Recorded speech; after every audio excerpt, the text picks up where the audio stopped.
you guys had a good spring break, as fun as you can during this quarantine time.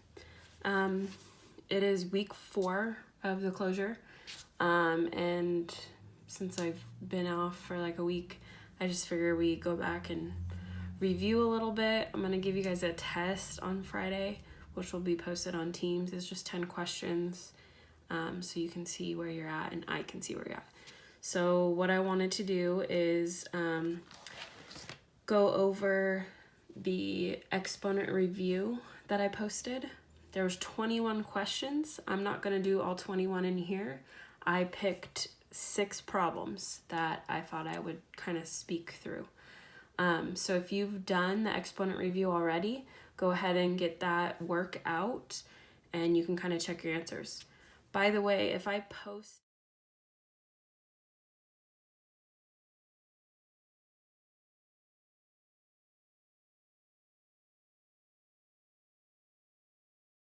a document online, if you have a printer, you can print it.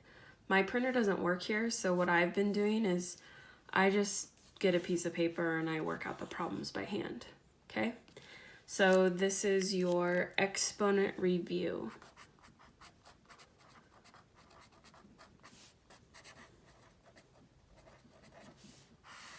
Okay, so once again, this is a document that's posted in week 4, the folder, week 4 folder, and I'm just gonna do 6 random problems. Okay, so here's number 3 on the exponent review. It says subtract negative 2w from negative 6w. Okay, so I see the word subtract, so I know that there's going to be a minus in here, but subtract this from this. So which one of those is going to go out front? Okay, and if this is confusing to you, what if this had easier things in here? If it said subtract 1 from 5, is that 1 minus 5 or 5 minus 1? Subtracting 1 from 5. If you're subtracting 1 from 5, you're taking away 1 from 5. 5 minus 1. So in this case, your negative 6 goes out front, negative 6w, and then you minus negative 2w. When you subtract a negative, that just becomes adding a positive. So we have negative 6w plus 2w, which is negative 4w. Okay. Next, we're going to go to question number 8, which is on your exponent review. Question 8 has, inside of parentheses, we have a negative 2, an x squared, and a y. And all of that is taken to the power of 2. And then we're multiplying it by another quantity, which is negative 3x y cubed. Okay, this has a couple rules involved in here. I'm going to start with this group of parentheses first. We have this higher exponent on the outside, so I'm taking everything in here and raising it to another power of 2. So this is going to be using the power rule. So basically everything, this little 2, gets multiplied to every single exponent on the inside. And if there is no exponent, there's a secret 1, right? So this now becomes negative 2 to the power of 2. X gets raised to the power of 4 because 2 times 2 is 4. And y has just an exponent of 1, and 1 times 2 is 2. Okay. Now this next set of parentheses doesn't have an outer exponent, so I'm just going to drop it down for now. All right. Next thing I see is this. I can actually solve this. Negative 2 squared. Negative 2 times negative 2 is positive 4. And then we have x to the fourth, y squared, times negative 3, xy cubed. Okay, so I just brought down the rest. And now I'm gonna multiply everything I can. So 4 times negative 3 is negative 12. X to the fourth times x. Remember, there's a secret 1 there. And when the bases are the same, you add the exponents. That's x to the fifth. Y squared times y cubed. 2 plus 3 is 5, so that's y to the fifth. And that is your final answer. Next, we're gonna go to number 13. Remember, pause the video whenever you need to. Number 13 has 4a inside parentheses, and it's raised to the negative third power. And we're going to take that and we're going to multiply by a to the negative fourth power.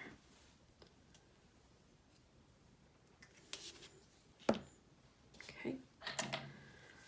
All right, so I see a power on the outside of parentheses, so I'm going to kind of do that same thing where you distribute that power on the inside. So the 4 is to the negative third power, and the a is also to the negative third power. And then I'm just going to drop down this a to the negative fourth. Okay, so far we've used power rule. Now I'm going to use product rule, because what's happening is I'm just multiplying a whole bunch of things.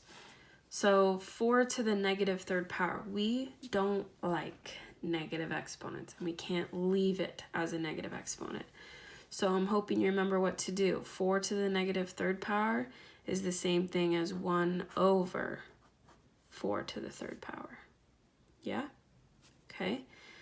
And then these two with bases of a's, I can put those together. When the bases are the same and you're multiplying, you add the exponents. Negative 3 plus negative 4 is a negative 7. So it's a to the negative 7th. But once again, I don't want a negative exponent. So there's a way to rewrite it. A to the negative 7th is the same as 1 over a to the positive 7th. Okay. And then this 1 over 4 cubed, we can actually figure out what that is. 4 times 4 is 16. 16 times 4, 64. So 4 cubed is 64. And then you just multiply in two fractions. So you multiply straight across. 1 times 1 is 1. And 64 times a to the 7th is 64a to the 7th. So that's your final answer. 1 over 64 times a to the 7th. Next one I wanted to do was number 15. 15 has quite a bit of stuff in a set of parentheses. We got a 4, we got an a to the negative first, b to the fifth, c to the negative third. So all of that stuff is being raised to the third power. Okay, this is another power rule. That outer exponent of 3 gets distributed to every little exponent on the inside. You can multiply those exponents. So this is now 4 cubed. Negative 1 times 3 is negative 3, so a to the negative third power. 5 times 3 is 15, so we got b to the 15th power. And c to the negative 9th power. Okay, 4 cubed is 64. A to the negative third. We can't leave it as negative 3, and there's no other bases of a. So this has to go to the denominator. So I'm going to put it on the bottom, and it's now a cubed on the bottom. B to the 15th is totally fine staying on the numerator because it's a positive exponent. But c to the negative 9th, I can't leave that as a negative exponent, so I got to change it to the denominator, c to the 9th. And that's your final answer.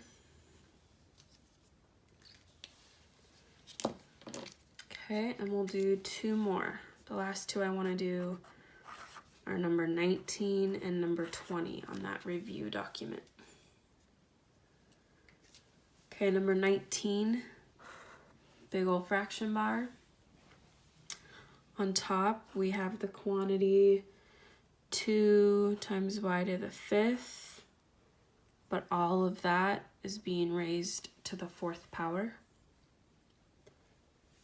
And your denominator is 10y to the 15th.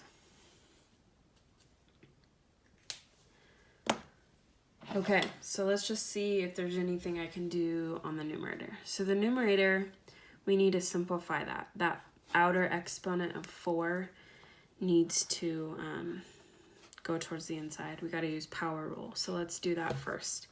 So we have 2 to the 4th and then y to the 20th because 5 times 4 is 20. Okay, the denominator doesn't have anything for us to do. Okay, and let's just do a little check here. Check your understanding. Does this power of 15 belong to the y, or does it also belong to the 10? Okay, and hopefully you said just the y. 15 only is the power of y. 10 has nothing to do with it. So I'm just going to bring down the 10 and the y to the 15th. Okay, 2 to the 4th power. 2 times 2 times 2 times 2. So 2 times 2 is 4. These make 4. 4 times 4 is 16.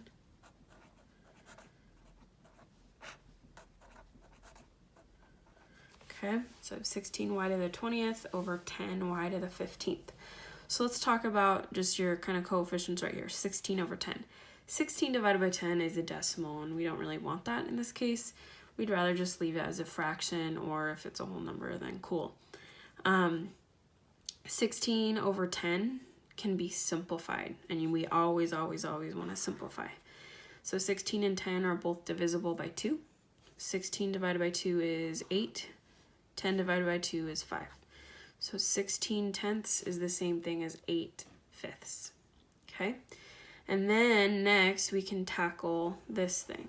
Okay, quotient rule. Quotient is when you divide. Quotient rule says when the bases are the same, you subtract the exponents.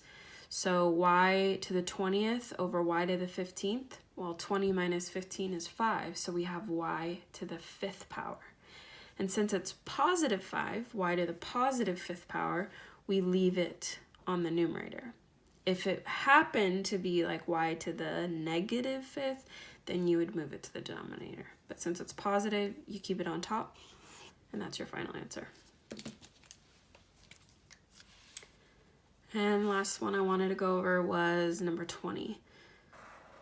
Number 20, we have the numerator as 3x to the 5th, y to the 3rd.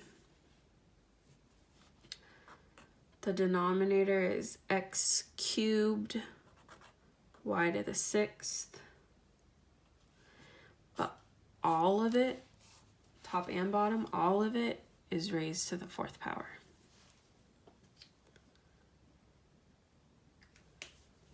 Okay, so on this one, this is a ginormous power rule problem. This power of 4 has to be distributed to every single thing on top as well as every single thing on the bottom.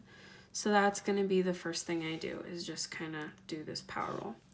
So we would now have 3 to the 4th power, x to the 20th power, 5 times 4 is 20, y to the 12th power, 3 times 4 is 12.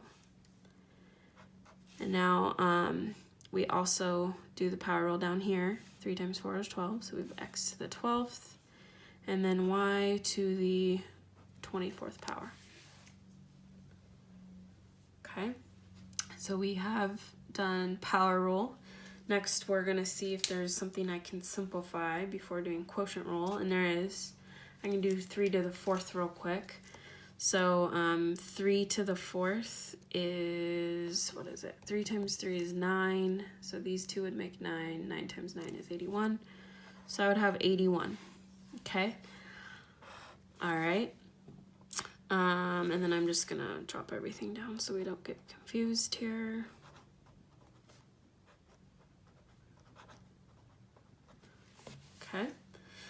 Now I can do my quotient rule. So for the x's, I take top minus bottom for the exponents. 20 minus 12. 20 minus 12 is positive 8.